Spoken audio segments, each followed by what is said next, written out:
Hello, what's up? What's up, man? My family, bimeze bite?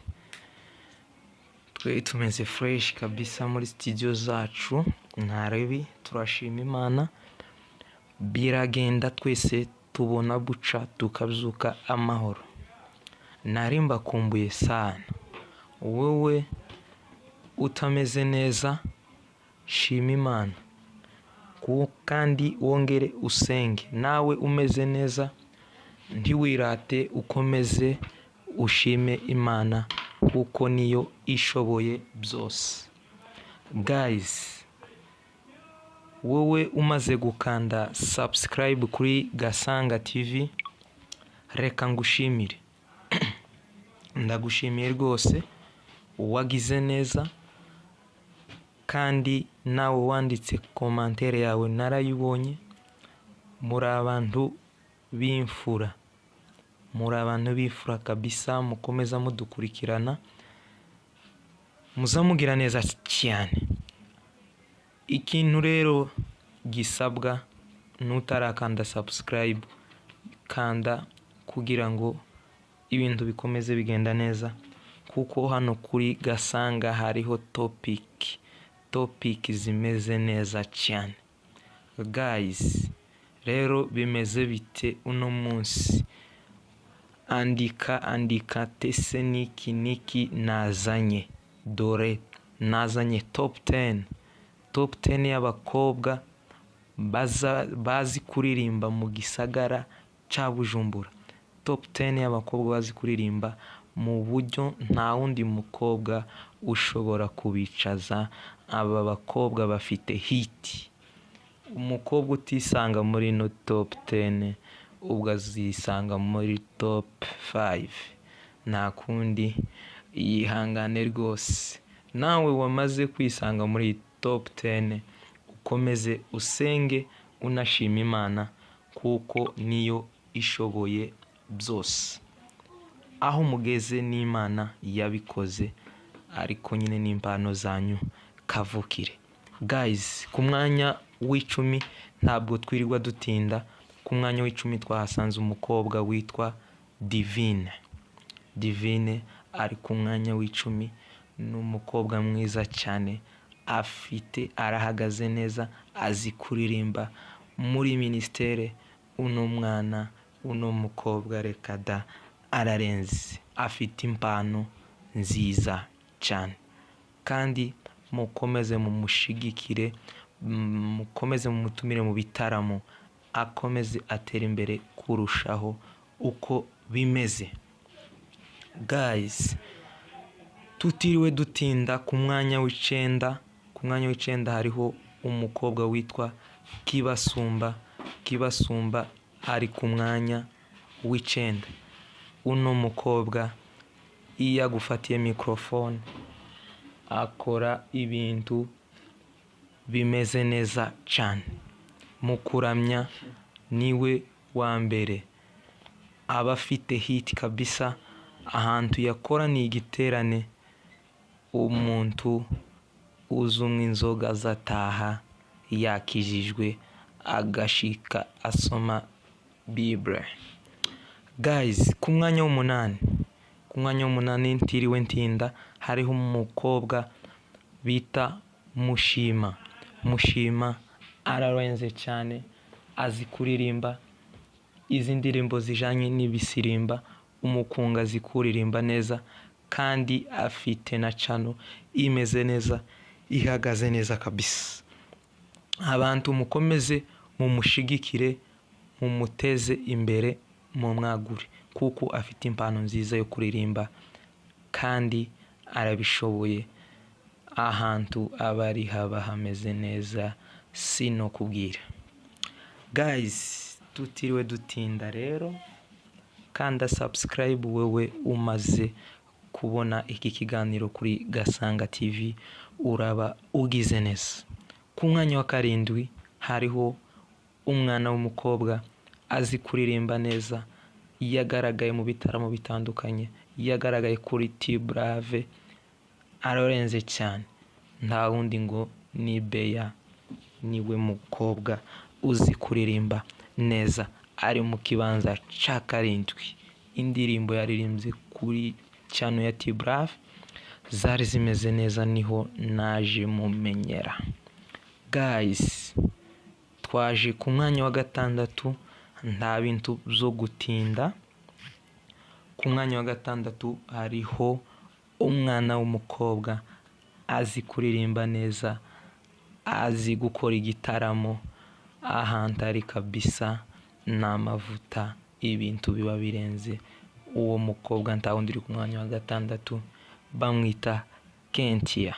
Kentia ararenze kabisa mu bintu bijanye no kuririmba. Uyu no mwana afite impano kavukire, kuririmba arabishoboye, sinakubesha. Uyu mwana ararenze kabisa. Guys, ibintu bigeze ahashushe kabisa, ko turaza tugana kuri wa muntu mwese mutegereje, wa muntu bamwe bafite psychology, bazi kureba neza psychologue zabo, tayari ko barakekeranya uwa mbere, ariko nutareba neza urasanga wihenze. Ku mwanya wa gatanu nta wundi mukobwa uhari, bamwita Natalie kabisa, ararenze cyane, afite hit. Uyu mwana azatumigwa mu bikorane bitandukanye, yagaragaye ku macana atandukanye. Impano yo kuririmba arayifite kabisa, sino kubesha, arabishoboye bitarimo ubujyajya. Uno mwana w'umukobwa kuririmba nibyo byiwe, kandi akomeze kabisa atera imbere, agaragara mu bitaramo bitandukanye. Kuririmba vraiment ku de chapeau. Uno mwana ahubwo nibagume banarebe neza nyine. Guys, ku mwanya wa kane tayari hariho undi mukobwa bita ngo ni Aline kabisa. Kuririmba uzugira ngo yavutse neza, uzugira ngo yatangiye kuririmba akiri umwana muto, ariko nyine impano ni kavukire. Guys, uyu mukobwa azaririmba mu materaniro, ibimuga bigahaguruka neza, ibintu bikamera neza. Guys, wewe umaze kureba, umaze gukurikirana Gasanga TV, kanda subscribe, komeza nkwibutsa no gushiramwo comment, utubwira udukurikira uri mu kihe gihugu. Guys, tugiye kugana ku musozo. Ku mwanya wa gatatu biragusaba gusa kukanda subscribe, hama tugakomeza n'ibiganiro byacu. Guys, sinzi uko nabivuga, ibintu birandenze cyane. Hariho umukobwa bita ngo ni Majorene, sinzi nimbizina ndisomye neza, ariko uyu mwana yagufatiye microphone azaririmba ukagira ngo yavutse ameze. Iyo mpano yarayivukanye kabisa, biramugaragaraho. N'umwana iyo umurebye aritonze, ameze neza, arasenga kabisa. Urebye erega buriya n'ingendo iraboneka. Ingendo yiwe niyo umwana usenga, yagufatiye microphone, ibintu bikagenda neza. Guys, tugiye kugana ku musozo, ahubwo noneho ubutaha nzaza mbazanye kuri ino channel yanyu. Bano bose muzamubabona umwe ku wundi, bakwiye kuza hano hantu bakadusangiza ibi byiza, kubera babana bazi kuririmba, bararenze, baza baririmba. Abasore bagafashwa kabisa, abasore bo mu gisagara ca Bujumbura, reka bazaba bankabanezerwa. Kandi nyine mukomeze murebe ukuntu mwugirira aba bana. So guys, ibintu tugiye kugana ku musozo. Uri ku mwanya wa kabiri nta wundi ni Grace ari ku mwanya wa kabiri. Urabibona nawe kugira ngo ufate iki kibanza ni ibintu biba bitoroshe, biba bisaba gusenga ugakora cyane.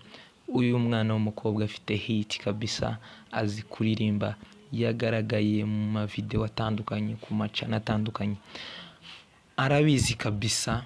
Iyo urebye mu bikorwa byiwe n'imigendere yiwe, uno mwana azi kuririmba kabisa. Guys, tugeze kuri finale tayari. Abazi kubona tayari ubusesanguzi bwamaze kugaragaza ko uri mu kibanza cya mbere nta wundi. Nshuti yanje, kora subscribe, ibintu bize kugenda neza.